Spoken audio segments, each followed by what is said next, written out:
Habib Rizik itu punya pengaruh gede. Siapa yang bisa bantah kalimat ini? Bahkan saya pernah nantang. Bukan so jago. Silahkan tokoh manapun berkata, kumpul di Monas. Silahkan. Kita tanya berapa orang yang hadir. Tanpa uang. Tanpa mobilisasi. Tapi dialog itu buat Keadilan apa? sosial. Untuk apa dialog itu? Untuk pengen tahu maunya apa. Lu maunya apa, gue maunya apa. Yes, yang pasti yang saya bisa jamin. Lalu nanti ada apa-apanya. Yang saya bisa jamin Iya. adalah statement daripada Habib Rizik pada waktu reuni kemarin. Iya. Kami tuh akan mengawal Pak Jokowi sampai selesai masa kepemimpinannya. Masih dicurigain juga.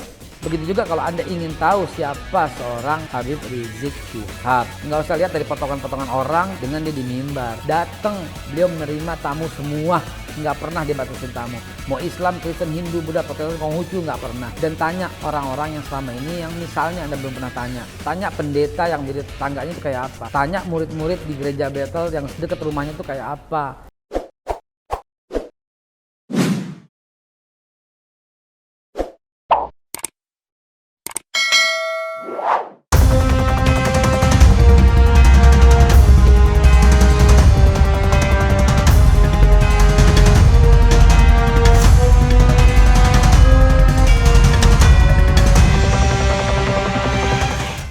Jadi gini Bay, saya ingin Babe membuat sebuah konsep. Sebenarnya ini loh, kami ini maunya ini, presiden begini, dan kita akan beriring berjalan dalam membangun negara ini. Kan selama ini seolah-olah misalnya Habib Rizik bilang dialog dong, Jokowi bilang nggak perlu dialog, ngapain dialog kan? Kemudian Pak Mahfud bilang kami nggak pernah anggap tuh yang namanya FPI itu nggak pernah ada ya kan? Nah, kalau Babe jadi rekonsiliator, menurut Babe gimana sih apa yang harus dilakukan supaya kemudian kita bisa menyelesaikan soal-soal negara ini dan kita tidak begini-begini saja. Kalau ada poinnya 1, 2, 3, 4, 5, silakan Be. Satu, dialog. 1, dialog. Ingat peristiwa Tolikara? Kebetulan saya sekretaris Tolikara. Oke. Saya sekretaris kasus Tolikara. Jokowi, Presiden Jokowi yang terhormat. Tolikara itu pembakaran masjid ya? Ya, Oke. yang terjadi pada orang sholat Id. Diundang nggak mereka ke istana? Kita nih bakar apaan gitu loh. Mestinya sama dong perlakuannya. Siapa mereka, siapa kita. Loh, Habib Rizik itu punya pengaruh gede. Siapa yang bisa bantah kalimat ini? Bahkan saya pernah nantang. Bukan so jago. Silahkan tokoh manapun berkata, kumpul di Monas. Silahkan. Kita tanya berapa orang yang hadir. Tanpa uang, tanpa mobilisasi. Pak Jokowi itu bukan orang yang anti dialog. Bukan orang yang anti dialog. Tapi anti Sebentar. kekerasan. Ya bentar. Beliau itu banyak mengundang para tokoh untuk hadir dan dialog. Kenapa nggak pernah dengan Pak Habib Rizik? Bahkan pelaku yang dituduh kerusuhan di Tolikara aja diundang. Padahal jelas-jelas itu kasus. Tapi nggak kepada Habib Rizik. Kalau dibilang beliau kecil pengaruhnya, main gede-gedean yuk. Siapa di negara ini yang bisa mengumpulkan massa sebanyak beliau? Ayo, saya tantang sih, silakan deh. Ke situ Be, nantangnya Be. Oh iya. Sana Be. Woi. Itu ya. Nah, itu dia. Karena semua akan selesai ketika itu. Yang kedua, tegakkan dong. Tegakkan keadilan seadil-adilnya. Artinya apa? Yang diproses kok ya Itu 1 tadi dialog. 2, tegakkan keadilan seadil-adilnya. seadil-adilnya. Iya. Banyak yang udah ditersangkakan tapi sampai sekarang belum terproses. Ini dalam konteks apa ini? Secara umum, keadilan. Oke. Penegakan hukum. Oke. Gitu loh. Ada koruptor yang luar biasa gitu loh. Ternyata dihukum ala kadarnya. Iya. Ada nenek-nenek ngambil alpukat 4 butir, dihukumnya berat banget. Ada yang menghimpun kerumunan nggak diproses, dan ada juga yang menghimpun kerumunan diproses, diborgol, dipakein baju orange, luar biasa. Itu aja yang kita kepengen. Jadi cuma 2 aja, dialog dan tegakkan hukum. Seadil-adilnya. Simpel sebenarnya kan? Simpel banget, dan itu Indonesia banget. Dialog itu kerakyatan yang dipimpin oleh hikmah kebijaksanaan dalam permusyawaratan dan perwakilan. Tapi dialog itu buat Keadilan apa? sosial. Untuk apa dialog itu? Untuk pengen tahu maunya apa. Lu maunya apa, gue maunya apa. Yes, yang pasti yang saya bisa jamin. Lalu nanti ada apa-apanya.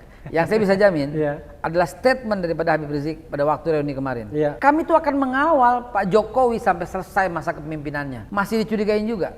Loh, itu paradoks. Sebelumnya bilang mundur, sekarang pengen ngawal. Gini, yang pernah nggak keluar dari mulut beliau, mundur saja. Iya.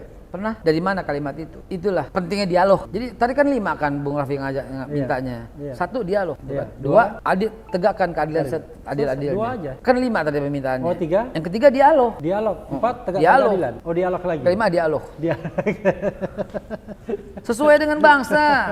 Sesuai dengan bangsa. Iya. Keadilan sosial, kerakyatan, Oke. persatuan. Nggak ada tuh yang mau berontak, Bung. Luar biasa ya. B, ini karena udah lama ya. Mungkin Babe bisa memberikan closing statement B yang ditujukan kepada tidak hanya soal kepada pemirsa RH Channel ini tapi juga kepada bangsa Indonesia ini B. Atau siapa aja gitu. Silakan B. Kalau Anda ingin tahu Islam, itu jangan lihat orang Islam, lihatlah ajarannya. Kalau Anda ingin tahu Kristen, jangan lihat orang Kristen, tapi lihatlah ajaran di kitab Injilnya. Jadi itu berlaku bagi semua agama, yang saya nggak sebutkan berarti saya sebutkan maknanya semua. Begitu juga Anda semua. Kalau pengen tahu seseorang, pengen tahu Bung Refly Harun tuh kayak apa, ya jangan lihat dari potongan-potongan video yang beredar. Baca dong bukunya. Tanya dengan 50 tokoh dalam bukunya beliau, Life Begin at 50. Bukan 50 toko, 200 toko itu. Udah toko. Live Sorry. it. Ya, saya terkecimpung dengan umur 50-nya. Iya. Itu tokoh-tokoh 200 tokoh itu dikumpulkan di situ. Itu sejujur-jujurnya untuk mengetahui siapa Bung Refly. Bukan cuma potongan ketika dia kritik seolah-olah Bung Refly sekarang menjadi orang yang anti pemerintah. Nggak benar begitu. Nggak adil begitu. Begitu juga kalau Anda ingin tahu siapa seorang Habib Rizik Syihab. Nggak usah lihat dari potongan-potongan orang dengan dia di mimbar. Datang, beliau menerima tamu semua. Nggak pernah dia batasin tamu. Mau Islam, Kristen, Hindu, Buddha, Protestan, Konghucu, nggak pernah. Dan tanya orang-orang yang selama ini yang misalnya Anda belum pernah tanya. Tanya pendeta yang menjadi tetangganya itu kayak apa. Tanya murid-murid di gereja Bethel yang dekat rumahnya itu kayak apa. Begitu juga misalnya selain Bung Refly ya Haikal gitu loh, ditanya aja. Kalau saya nggak apa-apa deh gue dihina jelek deh. ya tanya aslinya tuh kayak gimana gitu loh, tanya orang-orang yang udah ngobrol, bukan dari potongan-potongan video ketika mengkritik gitu loh. Bukan, ya itu persepsi orang kerdil yang cuman ngelihat separuh. Bung Karno pernah mengilustrasikan sangat cantik ketika ada orang buta berdiskusi soal gajah. Orang buta pertama tuh datang dan memegang, dan kebetulan dipegang tuh buntut gajah, dan ketika kembali dia bilang gajah tuh seperti ular. Yang lain bilang masa sih, suaranya gede banget, masa segede ular, kan gue udah pegang, coba lu pegang. Ternyata yang satu pegang, ini maaf ya Bung Karno orang Betawi ya. Satu lagi megang kakinya. Apa kesimpulannya? Lu pada bego lu, gajah tuh kayak tiang kokoh. Loh, lu berdua bagaimana? Satu ular, satu tiang. Gue yang coba pegang, ternyata pegang kupingnya. Lu berdua bego, kenapa? Ini gajah ini kayak tiker tipis, yang dipegang kupingnya. Lucu kan? Begitulah masyarakat kita, ngelihat separuh, ngelihat secuil, langsung ambil kesimpulan. Kesimpulan saya, do not jump to the conclusion. Lu mesti tanya semua orang yang pernah pegang gajah, atau lu lihat sendiri, ternyata gajah itu begitu loh bentuknya. Begitulah yang mesti kita terapkan. Itu my closing statement. Oke. Ya, sobat era sekalian, itu tadi dicecar dengan Babe Haikal Hasan. Banyak yang sudah disampaikan, yang penting tetap di channel ini. Karena channel ini adalah channel yang mengancam, memeras dan membenci. Jangan lupa subscribe, like, comment, and subscribe, comment, like and share. Share. Share. Wassalamualaikum warahmatullahi wabarakatuh.